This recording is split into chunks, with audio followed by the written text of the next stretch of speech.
ज्यादातर dungeon Reds इंसानों की विक्ट्री पर ही खत्म होती हैं। इंसान कभी भी अटैक कर सकते थे, जिससे मॉन्स्टर्स एक अनफेयर पोजीशन में आ गए थे। आखिरकार बार बार की लड़ाइयों ने डंजन्स को बहुत तेजी से कमजोर कर दिया। हालांकि जैसे जैसे अनगिनत डंजन्स पर सक्सेसफुली रेड हुई और वे समय के साथ बनते गए। कुछ एक्सेप्शनल डंजन्स का होना जिन्हें इंसान जीत नहीं सकते थे, एक तरह से काफी ऑब्वियस था। द ग्रेट इविल डंजन्स, या ज्यादा ठीक से कहें तो the 7 great evil dungeons. 7 dungeons जिन्हें इंसानियत ने मान लिया था कि उन्हें जीता नहीं जा सकता। इन बदनाम 7 ग्रेट इविल डंजन्स में भी सभी डेमोनिक रेल्म्स में सबसे बुरा था प्राइमोर्डियल कोर, जिसकी रखवाली दर्जनों क्रीचर्स करते थे और जहां 3 रास्तों के गेट कीपर्स इंतजार कर रहे थे। लेफ्ट वाले रेड क्रॉस रोड पर होमनकुलस ब्लेडमेड रीनी तैनात थी। बीच के ब्लू क्रॉस रोड की रक्षा स्केलेटन डेथ नाइट पेड्रिक करता था। और राइट साइड के गंदे रास्ते के बारे में ज्यादा जानकारी नहीं थी, सिवाय इसके कि वहां मिस्टीरियस टेंटिकल्स थे। और इस ना जीते जा सकने वाले किले का शासक था एम्पायर की माइथोलॉजी के पहले चैप्टर का प्राइमोर्डियल मॉन्स्टर। जैसे ही पुरानी कहानी टुकड़ों में बिखरती है, अंधेरे में चमकती आंखें उसके असली नाम को उजागर करती हैं, डेवोरर। एक हाथ जोर से किताब बंद करता है। इसमें यही लिखा है। रिनी ने अपने मालिक को रिपोर्ट किया कि किताब इंसानों में फैलने के बाद डंजन में घुसपैठ बढ़ गई है। देखो, डंजन मैनेज करने का भी नो हाउ होना चाहिए। डेवोरर ने समझाया। उसकी स्ट्रैटेजी सिंपल थी, आधी अधूरी जानकारी लीक करो ताकि वे सोचें कि वे सब जानते हैं। वे आग की तरफ पतंगों की तरह खींचे चले आते हैं और अंजाम में बस राख ही बचती है। लाशों के ढेर पर बैठे डेवोरर को हैरानी हुई। उसे इतने सारे इंसानों के एक साथ यहाँ आने की उम्मीद नहीं थी। रीनी ने रिपोर्ट किया कि 74 घुसपैठियों में से ज्यादातर के कीमती गियर मिस्टर 116 ब्लैक टेंटिकल से लड़ते हुए पिघल गए थे। वो इस नुकसान से निराश थी क्योंकि उसे यकीन था कि वो सामान को बिना खराब किए उनसे निपट सकती थी। अचानक डेवोरर के चारों ओर डार्क पर्पल एनर्जी का एक भंवर बन जाता है, पर रीनी वहीं पर बैठी हुई थी। डेवोरर ने अपना इंसानी रूप बनाए रखते हुए रिनी का सिर थपथपाया। उसकी तारीफ सुनकर रिनी शर्मा गई। तभी एक आर्मर्ड स्केलेटन पेड्रिक उनके पीछे आ गया। पेड्रिक ने उन दोनों के बीच के माहौल पर नाराजगी जताते हुए अपनी उंगलियां चटकाईं। मेरा सिर भी सड़ सकता है। उसने चिल्लाकर डेवोरर के भेष में एक गलती की ओर इशारा किया। रिनी का सिर थपथपाते हुए उसके हाथ में 6 उंगलियां थीं। तुम सही हो, सच में 6 हैं।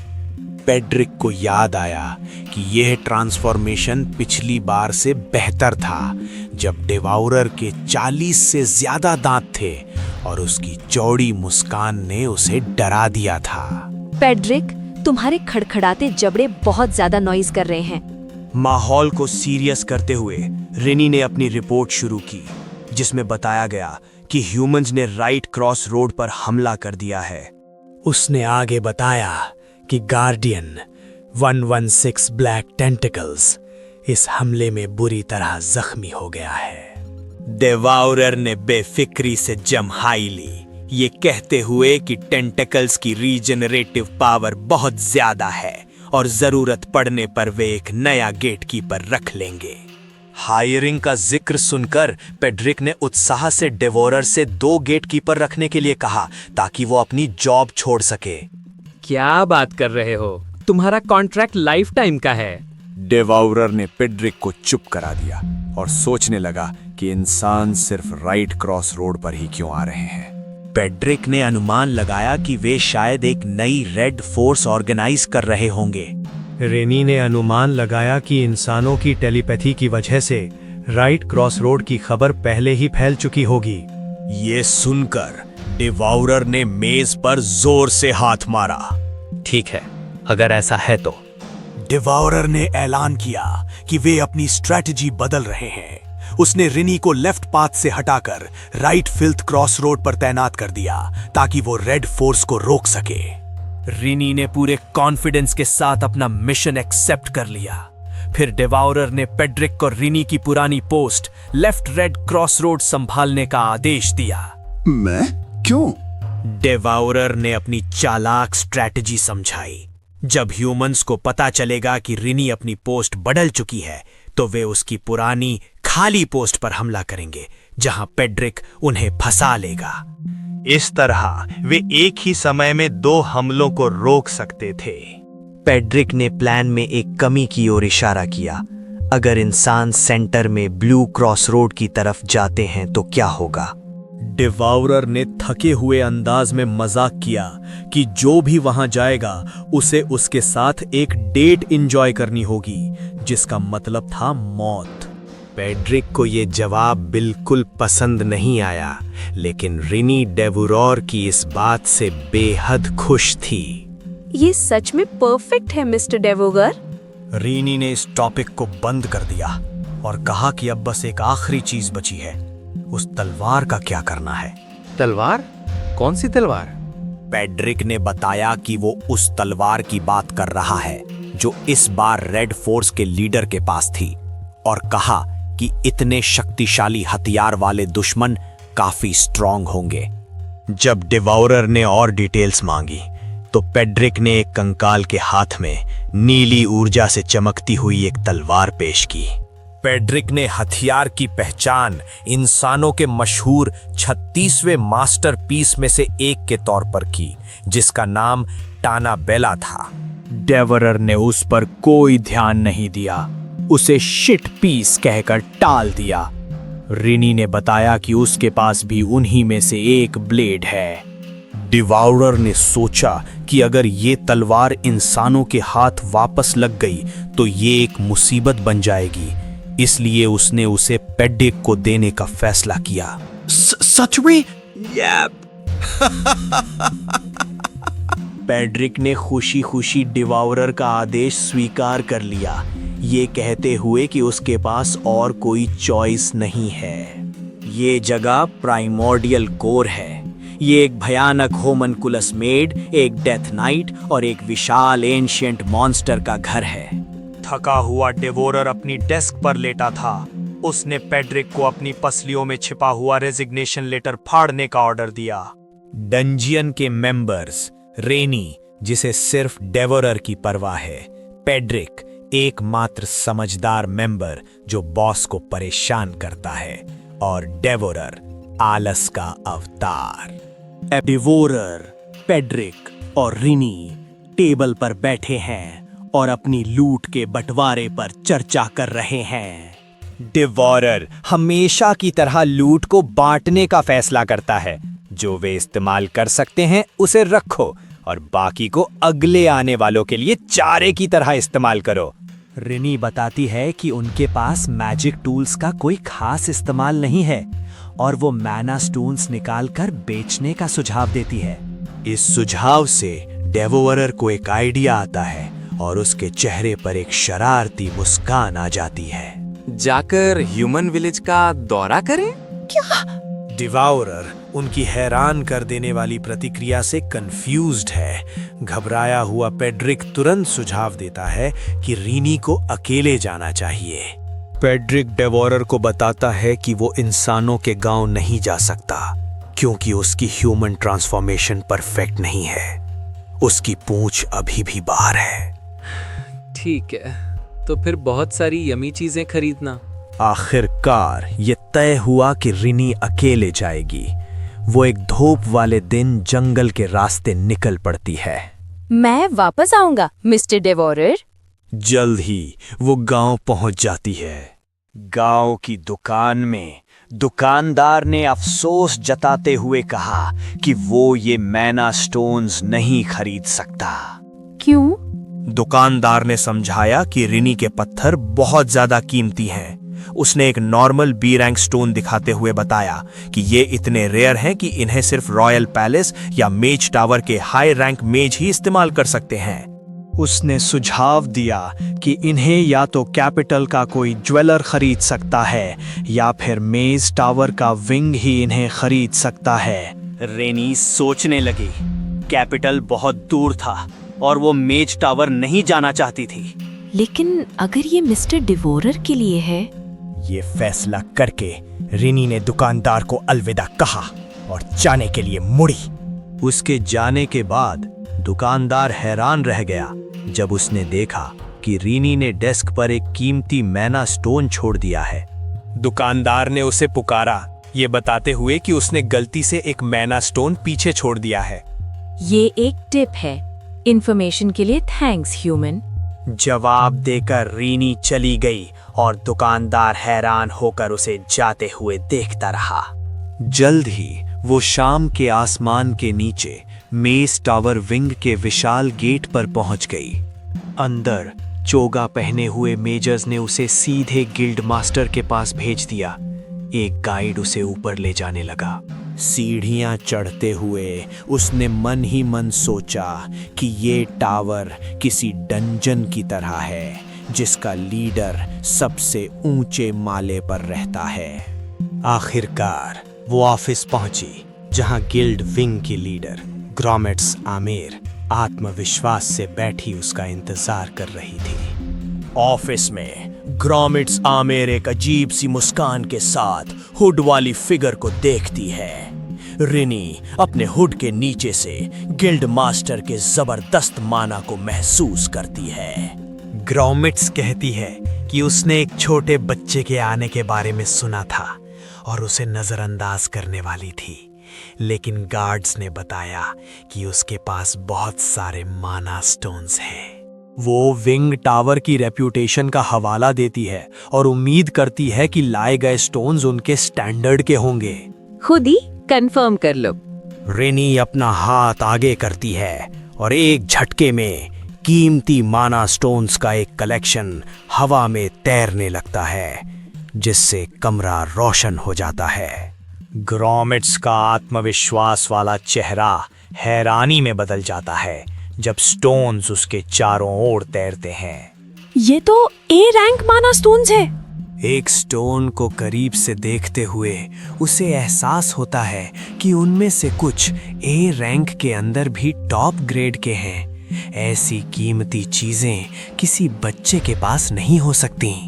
शक से भरकर वो उस छोटे से फिगर को घूरती है जिसकी आंखें अब हरी चमक रही हैं, और वो एक सवाल पूछती है कि ये उसे कहां से मिले। लेकिन तभी ग्रॉमेट्स की नजर हुड से झांकते सफेद बालों पर पड़ती है। उसे एम्पायर की 8 महान फैमिलीज में से एक याद आती है जिनके पास खानदानी सिल्वर बाल थे। वो मान लेती है कि ये कोई भोली भाली नोबल लेडी है जो घर से भाग कर आई है, जिसे दुनिया की कोई समझ नहीं।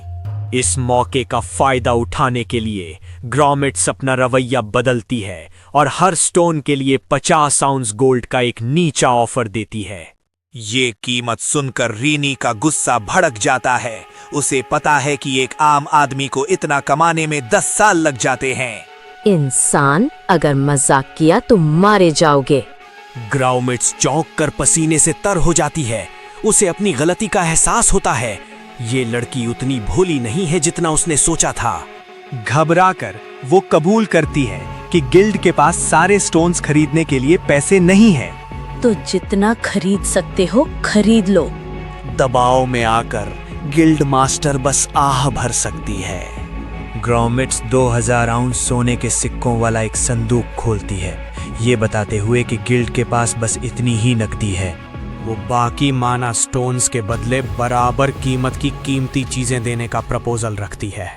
रीनी इस शर्त पर राजी हो जाती है कि उन आइटम्स को बेचना आसान होना चाहिए, जिस पर ग्रॉमेट्स उसे भरोसा दिलाती है। ग्रॉमेट्स रेन को एक खास एक्सेप्शन बताते हुए उसे मेज टावर के विशाल स्टोरेज रूम में ले जाती है। ठीक है, ये रहा हमारे मेज टावर का स्टोरेज। अंदर वो कीमती सामान दिखाना शुरू करती है, जिसमें मेजिस के लिए एक डायमंड टियारा भी शामिल है। इसके बाद वो एक और बक्सा खोलती है, जिसमें एक चमकदार काला मोती रखा है। ये एक लिविंग ब्लैक पर्ल है। अगर पहनने वाले के पास जहर हो तो ये चिल्लाता है।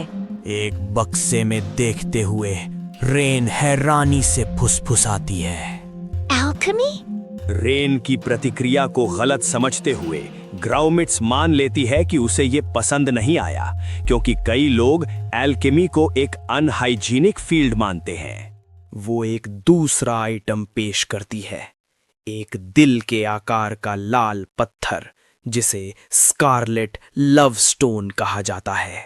ग्राउमिट्स बताती है कि ये जेम किसी को अपना प्यार पाने में मदद कर सकता है, जिससे रेन की आंखें तुरंत उत्साह से चमक उठती हैं। ग्राउमिट्स के अनुसार अगर अपनी पसंद के इंसान के सामने इस जेम में माना डाला जाए तो इसके अंदर की स्पिरिट इटर्नल लव पाने में मदद करेगी। ये सुनते ही रेन तुरंत उस बक्से को पकड़ लेती है। कोई भी हो? ग्राउमिट्स पूरे कॉन्फिडेंस से जवाब देती है, अपने मेज टावर मास्टर के टाइटल की गारंटी देते हुए। रेन की आंखों में लालच देखकर ग्राउमिट्स पूछती है कि क्या उसे ये पसंद आया। रेन उत्साह से चिल्लाती है कि उसे वही जेम चाहिए। ग्राउमिट्स समझाती है कि ये जेम बहुत महंगा है, इतना शक्तिशाली कि ये एम्परर का दिल भी चुरा सकता है। कीमत सुनकर रेन का चेहरा उतर जाता है। वो गुस्से में अपने दांत पीसती है और माहौल अचानक गंभीर हो जाता है। तो फिर इसका क्या? ग्राउमिट्स की आंखें शॉक में फैल जाती हैं। उसे यकीन नहीं होता कि रेन के पास वो चीज है। रेन की हरी आंखें चमकती हैं और वो एक बड़ा चमकता हुआ हथियार निकालते हुए अपना ऑफर बताती है। मुझे वो जेम दे दो। एपिसोड 3, एक बॉस की तरह एक्ट करो swallow sea. Guild master! Office के अंदर एक हरे बालों वाला आदमी घबराकर गिल्ड मास्टर ग्राउमिट्स आमिर से सवाल कर रहा है।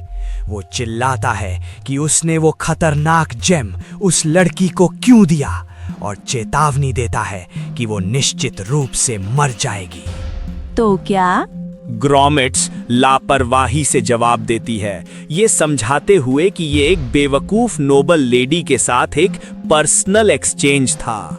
वो उस आदमी को शांत करती है, लेकिन उसकी असली मंशा खतरनाक है और ग्राउमिट्स बताती है कि जिस पल इसे एक्टिवेट किया जाएगा वो लड़की मर जाएगी। उसके साथ जो भी होगा वो भी मारा जाएगा ताकि कोई सबूत न बचे। सीन एक खतरनाक कैसल पर खुलता है जो 7 ग्रेट इविल डंजन्स में से एक चाइट कैसल है। अंदर लाल बालों वाली एक परछाई कैंची और कंघी पकड़े हुए है। एंड्स काफी डेड है। स्निप की आवाज के साथ सफेद बालों की एक लट हवा में गिरती है। रेने शीशे में देखती है, अचानक आने के लिए माफी मांग रही है। अरे बस भी करो, पड़ोसियों का एक दूसरे की हेल्प करना तो नेचुरल है। चाइट कैसल की बॉस एलिजाबेथ बेट्री रेने की क्यूटनेस की तारीफ करते हुए मुस्कुराती है। एक चिबी सीन में वो खुशी खुशी रेने के बाल स्टाइल करती है, जिससे रेने शर्मा जाती है। एलिजाबेथ बेट्री रेने का चेहरा आईने में देखते हुए कहती है कि उसे रेने से जलन होती है, क्योंकि एक होमुनकुलस होने के नाते उसका खूबसूरत चेहरा कभी बूढ़ा नहीं होगा। रेने कॉम्प्लीमेंट वापस देती है, ये कहते हुए कि मिस बेट्री भी बहुत यंग दिखती हैं। मिस बेट्री नाटकीय ढंग से अपनी सुंदरता का राज बताती है, जो उसके ब्यूटी ट्रीटमेंट के लिए रोज इस्तेमाल होने वाले खून की बाल्टियों से भरा एक कमरा है। मेकओवर पूरा होने पर रेने शर्माते हुए मुस्कुराती है। मिस बेट्री उसे यकीन दिलाती है कि वो बहुत खूबसूरत लग रही है और उसे कोई भी रिजेक्ट नहीं करेगा। वैसे रेने, तुम किसके लिए अच्छा दिखना चाहती थी? क्या तुम शायद किसी को कन्फेस करने की सोच रही हो? एक कन्फेशन। रेने के अप्रत्याशित कन्फेशन पर एलिजाबेथ हैरान रह जाती है। उसने तो बस मजाक किया था। किसे? मिस्टर डिवावरर को। ये सुनकर एलिजाबेथ और भी ज्यादा कंफ्यूज हो जाती है। उसे लगता है कि एक होमुनकुलस होने के नाते रेने मजाक कर रही है, लेकिन रेने का सीरियस चेहरा बताता है कि वो सच कह रही है। जब एलिजाबेथ पूछती है कि उसमें ऐसा क्या है, तो रेने का चेहरा चमक उठता है और वो कहती है कि वो भरोसेमंद है। एलिजाबेथ मन ही मन सोचती है कि हाँ, वो दुनिया का सबसे भरोसेमंद हो सकता है, लेकिन उसका आलस सब बेकार कर देता है। इस बीच असली डिवाउरर जमीन पर लार टपकाते हुए गहरी नींद में सो रहा था। रेने शांति से डिवॉरर की सारी कमियां गिनाती है। वो आलसी है, एक पिग की तरह खाता है और ज्यादा होशियार भी नहीं है। हैरान होकर एलिजाबेथ पूछती है कि क्या वो ये सब जानने के बावजूद भी उस बास्टर्ड को पसंद करती है। मैं उसे सच में पसंद करती हूँ। उसका पक्का इरादा देखकर एलिजाबेथ मान जाती है। वो उसे सपोर्ट करती है, लेकिन ये भी कहती है कि रेने उसके लिए कुछ ज्यादा ही अच्छी है। एलिजाबेथ मजाक में कहती है कि अगर वो उसे रिजेक्ट कर दे तो वो उसके पास आ जाए। पक्के इरादे के साथ रेने अपने कन्फेशन की तैयारी करते हुए एक चमकता हुआ पिंक जेम कस कर पकड़ लेती है। उसे अपनी कामयाबी का पूरा यकीन है। इंपीरियल कैपिटल राइज में डंजन रेड यूनियन हेडक्वार्टर्स के अंदर एक तनावपूर्ण मीटिंग चल रही है। एक अधिकारी जिसका चेहरा परछाई में छिपा है एक गंभीर घोषणा करता है। पूरी तरह से खत्म हो चुकी है। ये खबर सुनते ही कमरे में बैठे लोगों में हड़कंप मच जाता है। ये हो ही नहीं सकता। दूसरे सदस्य भी गुस्से में खड़े हो जाते हैं, ये मानने से इनकार करते हुए कि सर वर्न की टीम बिना कोई सुराग छोड़े मारी जा सकती है। एक अंधेरे कमरे में एक गोरे बालों वाला अधिकारी सिर झुकाए बैठा है। वो बताता है कि प्राइमोर्डियल कोर मुश्किल नहीं बल्कि एक मारो या मरो वाला डंजन है। 2 दिन से कोई खबर ना आने के कारण वो सबसे बुरे नतीजे पर पहुंचता है। मर चुका है। एक मूंछों वाला सीनियर अधिकारी इस कठोर सच को स्वीकार करता है और पूछता है कि हिशुटाल्ट फैमिली की तलवार टाना बेला का क्या होगा। गोरा अधिकारी बताता है कि कोर के हार्ट में कम्युनिकेशन टूट गया था, इसलिए तलवार को वापस लाना नामुमकिन है। ये सुनकर काउंसिल में बहस छिड़ जाती है। एक दाढ़ी वाला सदस्य तुरंत दोबारा हमला करने की मांग करता है। हम नहीं जा सकते। लंबे हरे बालों वाला एक काउंसिल मैन इसका विरोध करता है। वो तर्क देता है कि अगर वर्न की इलीट फोर्स फेल हो गई तो और लोगों को भेजना सिर्फ उन्हें मौत के मुंह में धकेलना होगा। गुस्से में दाढ़ी वाला आदमी चिल्लाता है कि वे हार नहीं मान सकते, ये तर्क देते हुए कि बॉस मॉन्स्टर भी कमजोर हो गया होगा। भूरे बालों वाला सदस्य तुरंत फिर से हमला करने पर जोर देता है, इससे पहले कि डंजियन ठीक हो जाए।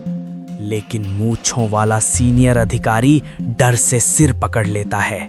वो उन्हें याद दिलाता है कि वे पहले ही एक मास्टरपीस और रॉयल फैमिली के एक प्रिय योद्धा को खो चुके हैं। एक और विफलता का मतलब या तो मॉन्स्टर के हाथों या फिर गुस्साई रॉयल फैमिली के हाथों मौत होगी। फिर उसके मन में एक भयानक विचार आता है, क्या होगा अगर वर्न प्राइमोर्डियल कोर के बॉस को कोई खास नुकसान नहीं पहुंचा पाया? क्या होगा अगर डंजन को कोई डैमेज ही ना हुआ हो? एक भयानक एहसास सब पर छा जाता है। प्राइमोर्डियल कोर पर अटैक करना नामुमकिन है। जब निराशा फैलती है तो एक आदमी अपनी सीट से खड़ा हो जाता है, जिससे बाकी सदस्य चौंक जाते हैं। एक अजनबी आत्मविश्वास से आगे बढ़ता है। ओहो, काफी दिलचस्प है। मुझे लगता है ये बिल्कुल पॉसिबल है। परिषद के सदस्य चौंक जाते हैं जब रॉयल मैजिक एकेडमिक सोसाइटी के सदस्य, जिन्हें द थर्ड आई के नाम से जाना जाता है, अचानक वहां आ जाते हैं। रॉयल मैजिक एकेडमिक सोसाइटी यहाँ क्या कर रही है? बैंगनी बालों वाला उनका लीडर व्यंग्यात्मक रूप से मुस्कुराता है, ये कहते हुए कि उनकी उपस्थिति उनके पापों का हिसाब करने के लिए है। वो गुस्से में उन्हें एक कीमती योद्धा की मौत और एम्परर के मास्टरपीस को खोने में उनकी भूमिका के लिए डांटता है। एक डरा हुआ नोबल मैन अपनी जान बचाने की कोशिश करता है, ये तर्क देते हुए कि एम्पायर को उनकी जरूरत है। जवाब में बैंगनी बालों वाला आदमी एक चालाक मुस्कान के साथ झुकता है और उन्हें हिज मैजेस्टी की तरफ से एक ऑफर देता है, एक ऐसा सल्यूशन जो उन सभी को बचा लेगा। हम प्राइमोर्डियल कोर पर फिर से रेड करेंगे। परिषद के सदस्य अविश्वास से उसे घूरते हैं, ये सोचते हुए कि वे उस जगह पर कैसे सफल हो सकते हैं जहां सर वर्न भी फेल हो गए थे।